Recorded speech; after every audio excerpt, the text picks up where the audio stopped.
बिस्मिल्लाहिर्रहमानिर्रहीम। Chapter number 5 इसके topic तमाम मुकम्मल हो चुके हैं। इसके बाद आते हैं इसकी एक्सरसाइज पर। तो सबसे पहले हम इसके न्यूमेरिकल शुरू कर लेते हैं।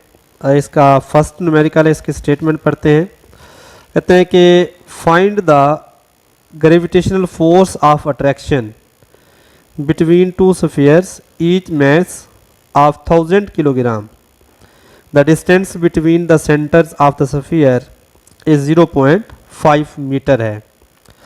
वो कहते हैं यहाँ पर एक स्फीयर बताया हुआ है, एक गोला है और उनके दो मासेज हैं, मतलब दोनों का मास जो है वो बराबर बराबर है और वो है 1000 किलोग्राम के बराबर। तो यहाँ पर हम लिखते हैं मास ऑफ फर्स्ट स्फीयर, उसको m1 से रिप्रेजेंट करते हैं, वो भी 1000 किलोग्राम है। और मास ऑफ सेकंड स्फीयर वो उसकी वैल्यू भी बन जाएगी 1000 किलोग्राम के बराबर। और इनके दरमियान जो डिस्टेंस बताया हुआ है वो है 0.5 मीटर के बराबर। और ग्रेविटेशनल कांस्टेंट क्योंकि यहाँ पर इस्तेमाल होना है फार्मूले में, ये आपको पता होना चाहिए, इसको ज़ुबानी याद रखना है। उसकी वैल्यू होती है 6.673 multiply by 10⁻11 newton metre square kilogram पर स्क्वायर के बराबर। तो आपने फोर्स ऑफ अट्रैक्शन फाइंड करनी है इन दो स्फीयर्स के दरमियान, जिनके मासेस जो हैं वो 1000 किलोग्राम के हैं।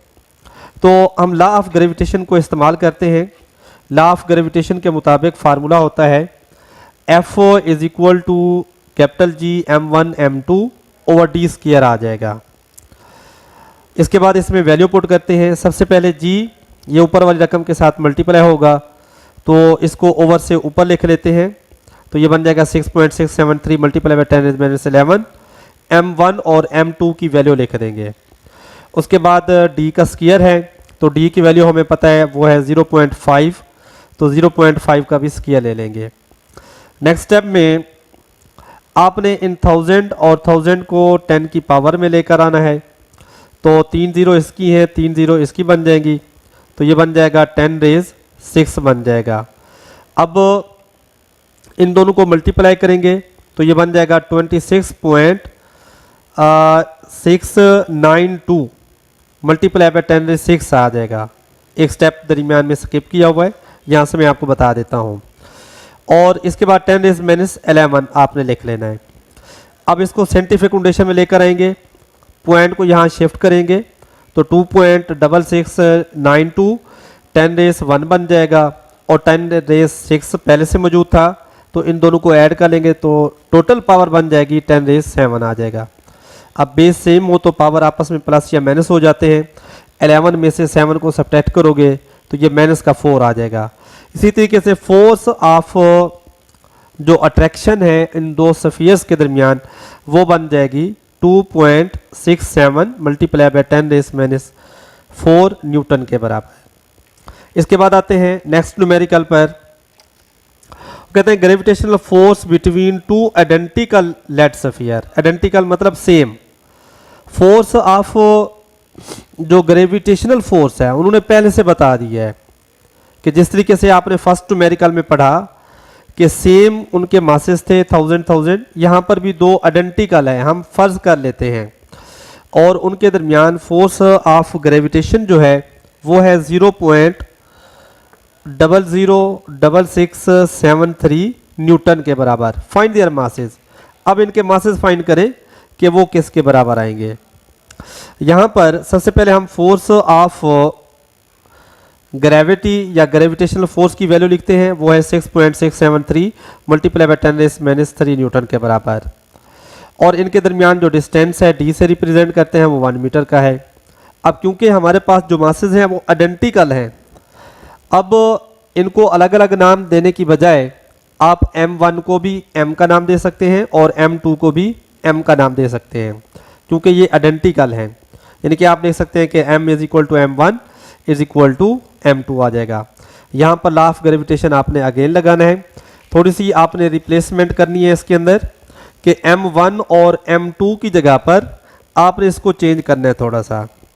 यानी कि अब फर्स्ट जो m1 है उसकी जगह पर भी m पुट करना है। यानी कि यहाँ से मैं थोड़ा क्लियर करके लिख देता हूँ कि F is equal to G M1 की जगह पर भी M लिखेंगे और M2 की जगह पर भी M ही लिखना है। ओवर आ जाएगा D का स्क्वायर बन जाएगा। नेक्स्ट स्टेप में आपने क्या करना है, F is equal to G, M और M आपस में मल्टीप्लाई होंगे तो M का स्क्वायर ओवर आ जाएगा D का स्क्वायर आ जाएगा। इसके बाद आपने इक्वेशन लॉ को इस्तेमाल करते हुए D को इस तरफ शिफ्ट करना है तो ये बन जाएगा एफ डी का स्क्वायर, और इसी तरीके से ग्रेविटेशनल कांस्टेंट जो है m के साथ मल्टीप्लाई हो रहा है, दूसरी तरफ जाके डिवाइड हो जाएगा। तो इसका फार्मूला बन जाएगा, यहाँ से मैं क्लियर करके दिखा देता हूँ आपको कि m is equal to F D का स्क्वायर ओवर कैपिटल G आ जाएगा। अब f की वैल्यू हमारे पास है 6.673 मल्टीप्लाई बाय 10⁻³ उसके बाद d यानी कि डिस्टेंस है वो 1 है, d का स्क्वायर दिया हुआ तो 1 का स्क्वायर बन जाएगा। ओवर में आ जाते हैं 6.673 मल्टीप्लाई बाय 10⁻11 आ जाएगा। अब ऊपर वालों को इसकी जो पावर्स हैं अलग कर लेंगे, ये माइनस का 11 और ये देखें यहाँ पर जो सेम वैल्यू है 6.673 और ऊपर भी है और नीचे भी है, ये कैंसिल हो जाएगा। अब ऊपर हमारे पास पावर क्या है 10⁻3, ये नीचे वाली पावर ऊपर पहुंचेगी तो इसकी पावर आप चेंज कर लेंगे तो ये बन जाएगी यहाँ पर -11 की बजाय ये +11 बन जाएगा। यहाँ पर आप +11 कर लें इसको तो ये बन जाएगा 11 में से 3 को सब्ट्रैक्ट करना है तो 10⁸ बन जाएगा। यहाँ से m स्क्वायर साथ साथ चलता रहेगा। अब स्क्वायर को कैंसिल करने के लिए साफ दे रहे हमें इसका अंडर रूट लेना पड़ेगा। अंडर रूट लेने के बाद तो 10 की पावर 8 है तो हम यूँ भी ले सकते हैं 10⁴ और होल का स्क्वायर आ जाएगा। तो कटिंग करने के बाद हमारे पास m is equal to 10⁴ kilogram. 10⁴ मतलब इसके साथ 4 ज़ीरोज़ का आपने इजाफा कर देना है तो ये बन जाएगा 10,000, यानी कि इनमें हर एक की वैल्यू जो है m1 और m2 की वैल्यू वो 10,000 किलोग्राम के बराबर आ जाएगी। इसके बाद हम मूव करते हैं नेक्स्ट न्यूमेरिकल पर। वो कहते हैं कि find the acceleration due to gravity, यानी कि स्मॉल g की आपने वैल्यू फाइंड करनी है on the surface of Mars, मरीख की सतह के ऊपर स्मॉल g की वैल्यू फाइंड करनी है। The mass of Mars is 6.42 multiply by 10⁻23 kilogram and its radius is 3370 kilometre है। देखिए हमें जो चीज़ें यहाँ पर बताई हुई हैं, एक तो इसका डाटा बताया हुआ है। सबसे पहली चीज़ है मास बताया हुआ है, वो है 6.42 मल्टीप्लाई बाय 10⁻23। रेडियस बताया हुआ है 3370 किलोमीटर। तो सबसे पहले इसको आपने यहाँ पर दो काम करने हैं, किलो को आपने चेंज कर देना है मीटर के अंदर, तो 10⁻³ यहाँ से आप लेंगे और 1 2 3 के बाद आपने पॉइंट लगाना है तो 10⁻³ आपने यहाँ से और मिल जाएगी। 10⁻³ प्लस 10⁻³ ये 10⁻6 हो जाएगा। इसके बाद ग्रेविटेशनल कांस्टेंट है उसकी वैल्यू लिखनी है। अब स्मॉल g की वैल्यू फाइंड करने का फार्मूला होता है g is equal to G/m/r², क्योंकि हम मार्स के लिहाज से फाइंड कर लें इस वजह से उसके साथ स्मॉल m लगा देंगे, इसके साथ भी स्मॉल m और कैपिटल M के साथ भी स्मॉल m, जो कि रिप्रेजेंट करेगा मास ऑफ मार्स को। नेक्स्ट आपने इन तमाम की वैल्यूज पुट कर देनी है। तो सबसे पहले कैपिटल G की वैल्यू पुट की मैंने, इसके बाद मास ऑफ मार्स है 6.42 मल्टीप्लाई बाय 10⁻23, ओवर में आ जाएगा रेडियस, होल का स्क्वायर ले लेंगे। अब पहले आपने क्या करना है 10⁻23 और 10⁻11 इनको आपस में सब्ट्रैक्ट कर देना है और इधर से बन जाएगा 10⁻6, इसका भी होल का स्क्वायर लेंगे।